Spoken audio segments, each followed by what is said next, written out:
Hello বন্ধুরা, good afternoon. Welcome to my channel ঘরোয়া মেয়ে ব্লগে সব বন্ধুদের স্বাগত জানিয়ে আমি আজকে দিনটি শুরু করছি। আজকে ব্লগ শুরু করছি। ব্লগ মানে আমার কি রান্না হয়েছে সেই রান্না বাড়া।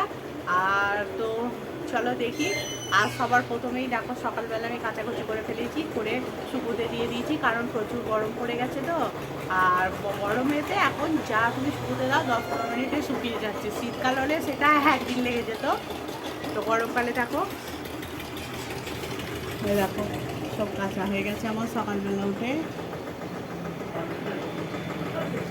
আর আজকে মেঘলা মেঘলা করে আছে, মেঘ করেছে আজকে। দেখো একবার রোদ উঠছে খুব, আবার একবার মেঘলা হয়ে যাচ্ছে। তো বাইরে আবহাওয়াটা দেখতে পাচ্ছ,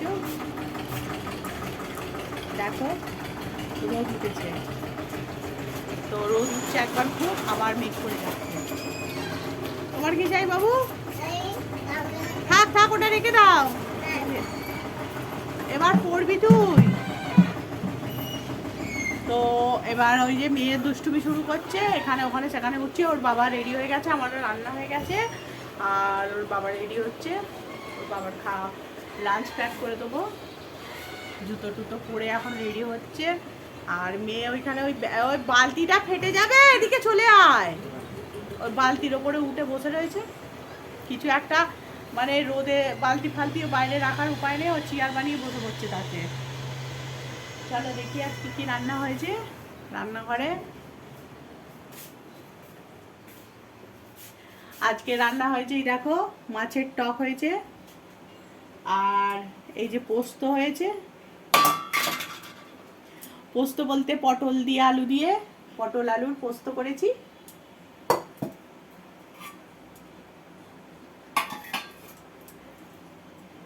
আর ভাত তো হবেই, এই যে ভাত তো হবেই। তো হয়েছে পটল আলু পোস্ত করেছি, মাছের টক করেছি, আবার এখন একটু ডাল বসাবো, মেয়ে খাবে। আর ডাল ডিম সেদ্ধ, মেয়েকে তো আর টকের মাছ দেবো না, বাসি মাছ বলে দিই না। তো ডিম সেদ্ধ আর ডাল মেয়ের জন্য করবো। মেয়ের শরীরটা কদিন ভালো নেই বলে খেতেও চাইছে না, খালি ওয়াক তুলছে, বমি করতে যাচ্ছে। তো সেই জন্য জানি না কতটা কি খাবে না খাবে। তারপরে ওর বাবা খরবুজা নিয়ে এসেছিল, তো সেটাও খাইনি না, তো ফল টল খেতে খুব ভালোবাসে। তবে ফল ওর পছন্দ অনুযায়ী হতে হবে। এই যে দেখো খরবুজা এনেছিল, এই যে আধখানা কেটেছে, আধখানা রেখে দিয়েছে, পরে মেয়ে যদি খায় সেই জন্য। আর মেয়ে ওই যে বালতি নিয়ে রেডি হয়ে আছে, খালি সব জায়গায় বালতি চাকিয়ে চাকিয়ে উঠে পড়ছে।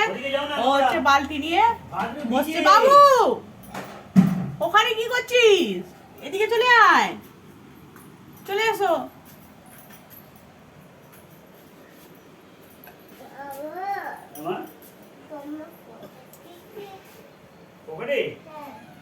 পকেটে কিচ্ছু নেই।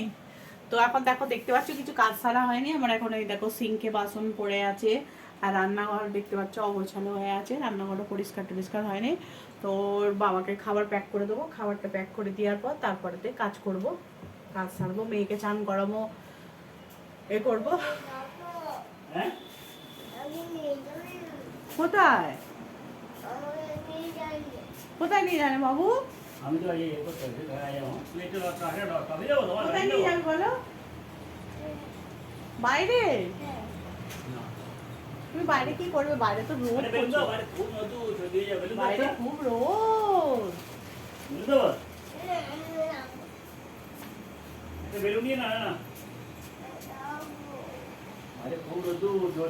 আমি রেডি হয়ে যাচ্ছি বাবার সাথে যাবে বলে। চলে এসো মা, পালিয়ে এসো পর্দার কাছ থেকে। বাবা ওইখানে কি একটা নড়ছিল, চলে এসো, চলে এসো বাবু। ও বাবা কি সুন্দর বেলুন ফোলাচ্ছে গো বাবা। নে নে নে নে বেলুন নে। নেবই না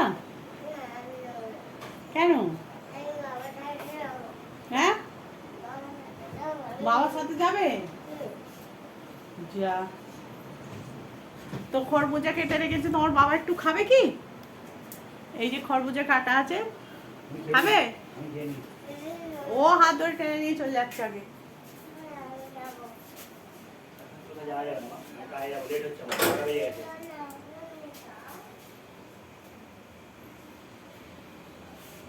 তো আমারও এখনো টিফিন করা হয়নি, তো খরবুজা দিয়েই শুরু হয়ে যাক টিফিন করা।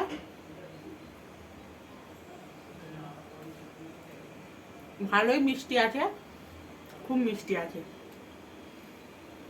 আর খরবুজার ভেতরে যে বীজগুলো থাকে শসা দানার মতো, সেগুলোকে ধুয়ে রোদে দিয়ে একটা কৌটোতে ভরে রেখে দেওয়া হয়।